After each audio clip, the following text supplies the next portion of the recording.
بسم اللہ الرحمن الرحیم۔ صدقہ زندوں کے لیے تو کیا جاتا ہے، کیا مردوں کے لیے بھی اس کا کوئی فائدہ ہے؟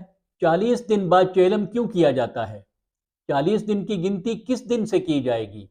قبروں پر کب جانا چاہیے اور کب نہیں جانا چاہیے؟ مومن اور کافر کی روحیں اپنے گھروں میں آ کے کیا دیکھتی ہیں؟ فاتح خوانی کا صحیح طریقہ کیا ہے؟ قبروں پر جانے کا کیا طریقہ ہے؟ روحیں کس دن اپنے گھر آتی ہیں اور ایصال ثواب کے طریقے؟ میں ہوں سید عامر جعفری۔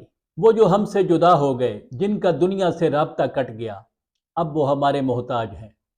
ہم قدرت رکھتے ہیں کہ ان کی مغفرت کے لیے کچھ نہ کچھ کرتے رہا کریں۔ رسول اللہ صلی اللہ علیہ وآلہ وسلم سے روایت ہے کہ وہ جو جدا ہو گئے ہیں ان کی روحوں کو تحائف بھیجیں۔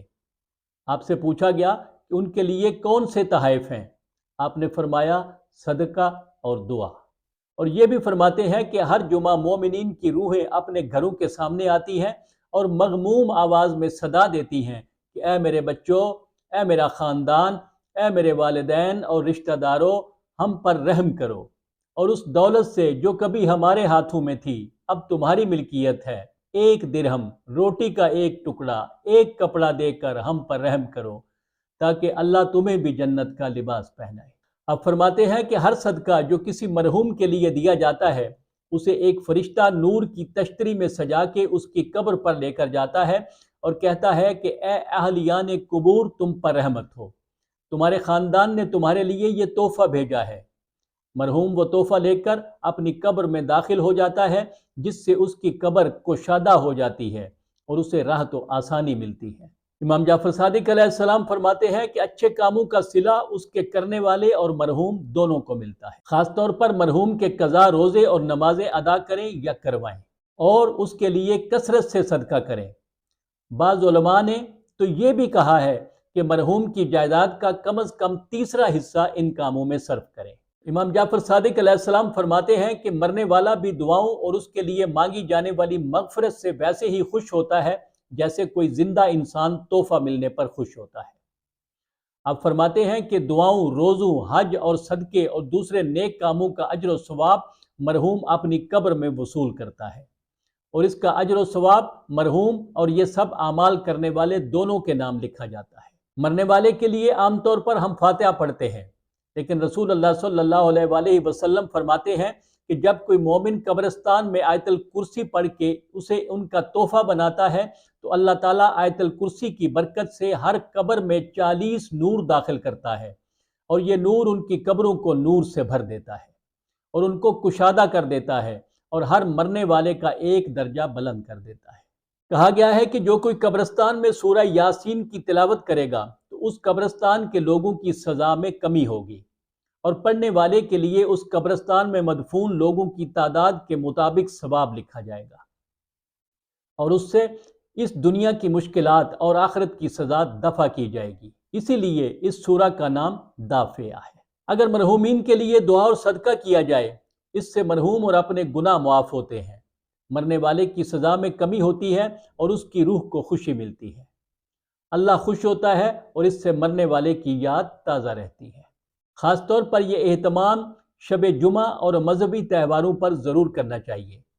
ابھی جب کہ ہمارے سامنے رجب، شعبان اور رمضان کے متبرک مہینے ہیں تو ان میں اپنے مرحومین کے لیے زیادہ سے زیادہ صدقہ و خیرات و دعائیں کرنی چاہیے۔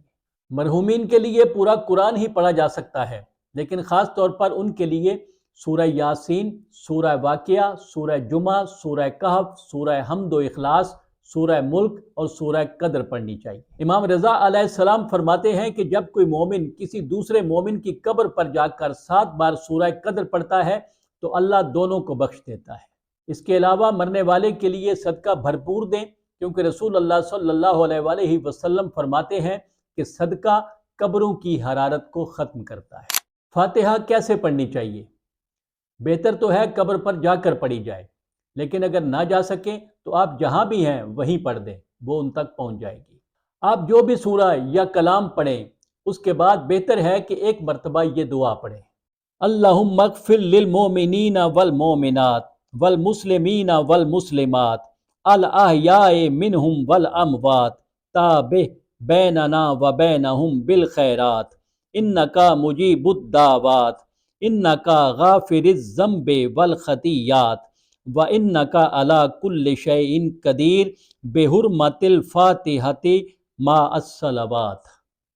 یا اس کے بعد یہ ایک چھوٹی دعا ہے، یہ پڑھ لیں، رحم اللہ من کرا الفاتحۃ مع الصلوات۔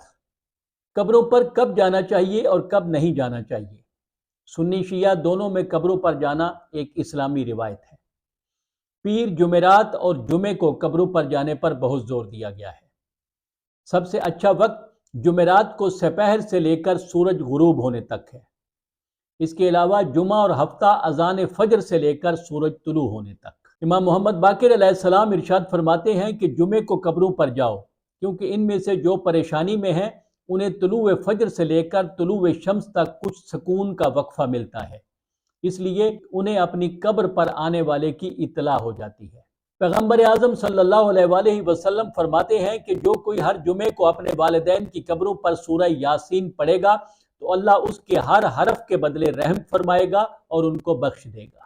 معصومین علیہم السلام سے وارد ہے کہ جب تم کسی مومن کی قبر پر جانا چاہو تو بہتر ہے کہ جمعرات کو جاؤ، اور اگر یہ ممکن نہیں تو کسی بھی وقت چلے جاؤ، اور طریقہ یہ اختیار کرو کہ قبلہ کی طرف منہ کرو اور اپنا ہاتھ قبر پر رکھ کر 7 مرتبہ سورہ انا انزلنا پڑھو۔ سیدۃ النساء العالمین سلام اللہ علیہا ہر ہفتے کی صبح کو شہدائے بدر کی قبروں پر جایا کرتی تھی اور حضرت حمزہ کی قبر پر جا کر دعا کیا کرتی تھی۔ امام الانبیاء صلی اللہ علیہ وآلہ وسلم نے حضرت ابو ذر سے فرمایا کہ قبروں پر دن کے اوقات میں جایا کرو اور رات کے وقت قبروں پر نہ جایا کرو۔ امام جعفر صادق علیہ السلام فرماتے ہیں کہ قبروں پر سورج طلوع ہونے سے پہلے جاؤ، وہ تمہاری آواز سنیں گے اور جواب بھی دیں گے، لیکن اگر طلوع کے بعد جاؤ گے تو وہ سنیں گے تو صحیح لیکن جواب نہیں دیں گے۔ آپ مزید فرماتے ہیں کہ مومن کی روح جب اپنے گھر جاتی ہے تو وہ دیکھتی ہے جو اسے خوش کرے، اور خوشی نہ دینے والی چیز اس سے چھپا لی جاتی ہے، اور کافر کی روح کو وہ کچھ دکھایا جاتا ہے جس سے اسے خوشی نہ ملے، اور خوشی دینے والی چیزیں اس سے چھپا لی جاتی ہیں۔ پھر آپ فرماتے ہیں کہ کچھ روحیں جمعے کو اپنے گھر آتی ہیں اور کچھ اپنے اعمال کے مطابق آتی ہیں۔ 40 دن پر چہلم کرنے کی کیا وجہ ہے اور ان 40 دنوں کا شمار کس دن سے ہوگا؟ اس سلسلے میں ایک روایت بیان ہوئی ہے کہ پیغمبر اکرم صلی اللہ علیہ وآلہ وسلم نے حضرت ابو ذر سے فرمایا، اے ابو ذر، جب ایک مومن انتقال کر جاتا ہے تو زمین اس نقصان پر 40 دن روتی ہے۔ ہو سکتا ہے کہ 40 یا چہلم کا آغاز اسی فرمان کو سامنے رکھتے ہوئے ہوا ہو۔ اس کے علاوہ بھی عدد 40 کی بہت سی خصوصیات بیان ہوئی ہیں۔ کس دن سے 40 دن شمار کرنے چاہیے؟ یہ تو ایک طے شدہ امر ہے کہ امام حسین علیہ السلام کا چہلم ان کی شہادت والے دن سے 40 دن بعد منایا جاتا ہے، حالانکہ وہ دفن بعد میں ہوئے تھے۔